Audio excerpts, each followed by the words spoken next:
Hello मेरे प्यारे बच्चों। तो आज हम करने वाले हैं क्लास 8 का मैथ्स, जिसमें चैप्टर नंबर है 9 और उसका नाम है मेंसुरेशन। तो मैंने सोचा क्वेश्चन सॉल्व करने से पहले आपको ये बताया जाए कि मेंसुरेशन होता क्या है एंड उसके फॉर्मूले क्या होते हैं, तो जो क्वेश्चंस हैं वो आसान होंगे सॉल्व करने में। और मेरी आपसे रिक्वेस्ट है, प्लीज़ मेरे चैनल को सब्सक्राइब करें एंड वीडियो को लाइक करें और शेयर करें, है ना। तो बात करते हैं मेंसुरेशन। मेंसुरेशन बेसिकली एक ब्रांच है मैथमेटिक्स का जो हमें बताता है डिफरेंट काइंड्स के शेप्स के बारे में।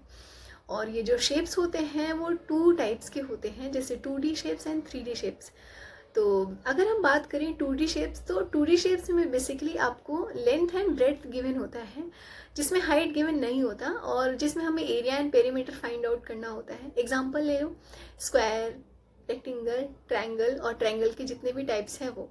तो these are the 2D shapes. And और अगर बात करें 3D शेप्स की, जैसे cube, cuboid, cylinder, these are the example of 3D shapes. अब इसमें क्या डिफरेंस है, इसमें आपको हाइट भी गिवन होगा। जैसे वॉल्यूम निकालना हो तो आपको हाइट की भी जरूरत पड़ेगी, length into breadth into height, ये वॉल्यूम का फॉर्मूला है। तो ये बेसिक कुछ डिफरेंसेस हैं 2D और 3D शेप्स के बारे में। आगे हम वीडियो में बात करेंगे, वो मैं लिख के बताऊंगी आपको कि इनके जो टाइप्स जो है ना उनके फॉर्मूले क्या होते हैं, सो दैट जो क्वेश्चंस आएंगे वो आसानी से सॉल्व कर सको। और अगर ये थोड़ा सा अच्छा लगा हो ऐसे बताना, तो प्लीज़ मेरे को कमेंट करके बताना, फिर मैं आपको बताऊंगी। अब हम बात करेंगे कुछ इंपॉर्टेंट टर्मिनोलॉजी जो यूज़ किए जाते हैं जब हम क्वेश्चन सॉल्व करते हैं। जैसे किसी में आपको एरिया फाइंड आउट करना होता है, perimeter, volume, CSA and LSA। तो आपको ये जानना ज़रूरी है कि ये सारी चीज़ें होती क्या हैं। तो सबसे पहले एरिया, जिसको हम A से डिनोट करते हैं एंड जिसका यूनिट होता है मीटर स्क्वायर या फिर सेंटीमीटर स्क्वायर। अब एरिया की डेफिनेशन क्या होती है? एरिया की डेफिनेशन ये है कि एक सरफेस, एक स्पेस जो एक क्लोज शेप के अंदर जो है इनक्लोज्ड है ना, कवर है। जैसे कि मैंने यहाँ पे एक फिगर बनाया, ट्रायंगल बना दिया, तो इसके अंदर जो स्पेस है ना, ये जो सरफेस है, इसको हम बोलेंगे एरिया। आई होप आपको एरिया समझ में आया होगा। वैसे ही पेरीमीटर, पेरीमीटर को हम P से डिनोट करते हैं एंड इसका यूनिट होता है सेंटीमीटर या फिर मीटर। ये क्या होता है, ये जो मैंने फिगर बनाया ना, इसका जो ये बाउंड्री है, जो मैं पेन चला रही हूँ ना, ये पेरीमीटर है। तो continuous line along the boundary of the given figure, that is the perimeter. को हम V से डिनोट करते हैं एंड इसका जो यूनिट होता है सेंटीमीटर क्यूब या फिर मीटर क्यूब। अब इसका डेफिनेशन क्या है? Space occupied by 3D shape.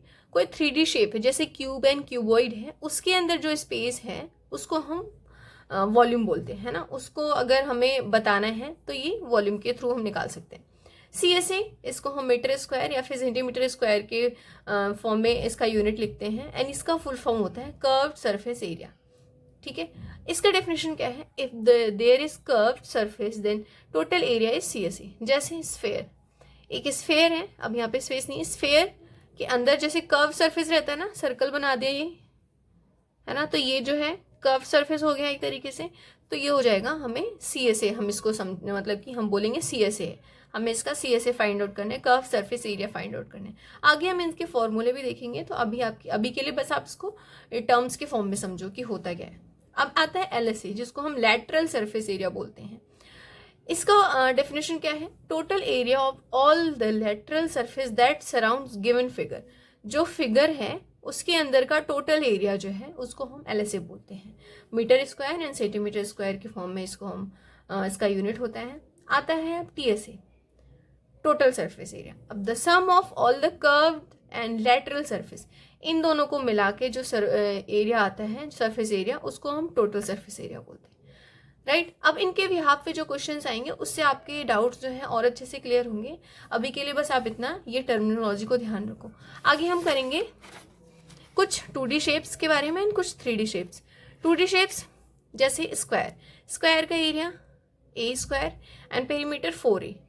Rectangle L into b and जो इसका perimeter 2 into L plus b. तो आप चाहे इसका स्क्रीनशॉट ले सकते हैं ताकि आपको याद करने में आसानी हो। सर्कल का जो एरिया फाइंड आउट करने का तरीका है, जो फॉर्मूला है, pi r square and perimeter 2 pi are.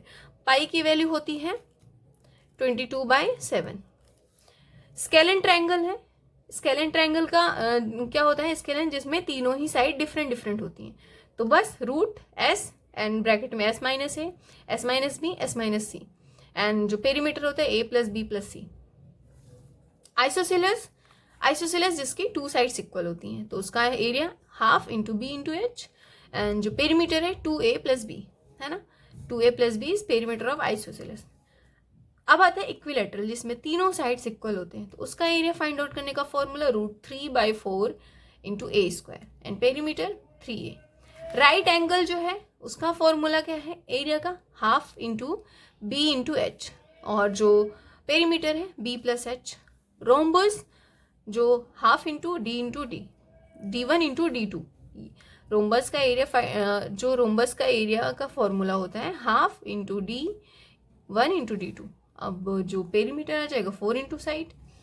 Parallelogram simple है, b इंटू एच इसका एरिया, एंड जो इसका पेरीमीटर है 2 into l plus b. Trapezium half into h plus half into h into a plus c and a plus b plus c plus d इसका perimeter. अब आप notice करोगे rhombus and parallelogram का जो formula है perimeter का वो same है, ठीक है, क्योंकि क्वाड्रिलेटरल है ना ये रोम्बस और ये स्क्वायर एंड रेक्टेंगल, तो इसलिए उसके जो फॉर्मूले होते हैं सेम होते हैं। स्क्वायर में अब देखो स्क्वायर एंड रोम्बस में बस ये डिफरेंस है क्योंकि इस रोम्बस में आपस में डायगोनल बना देते हो, तो इसलिए यहाँ पे d1 इंटू d2 हो गया। अब ये हम क्वेश्चन करेंगे तो और अच्छे से क्लियर होगा। अब आते हैं कुछ 3D शेप्स। 3D शेप्स में आप देख सकते हैं यहाँ पे शेप के नेम मैंने दिया है यहाँ पे। क्यूब का वॉल्यूम का फॉर्मूला होता है a इंटू 3। CSA या फिर LSA कैसे निकालते हैं, 4a square, and TSA total surface area 6a square. वैसे ही क्यूबॉइड है यहाँ पे, और ये स्फेयर है, और हेमिस्फेयर का फॉर्मूला तो आप इनके स्क्रीनशॉट ले सकते हैं, ये जो लिखा है वही है। तो बस आपको जब इसके क्वेश्चन आएंगे ना, तो आपको पाई की वैल्यू तो मैंने बता दी है, आर की वैल्यू गिवन होगी, रेडियस, और उसके बाद हाइट गिवन होगा, और बाकी सब तो चीज़ें गिवन ही होंगी। तो बस इस फॉर्मूले को याद करें एंड इसी के बिहाफ पे सारे क्वेश्चन सॉल्व होंगे। तो आई होप आपको ये वीडियो अच्छा लगा हो। अगर अच्छा लगा हो तो क्या करना है, like, share and subscribe. Bye.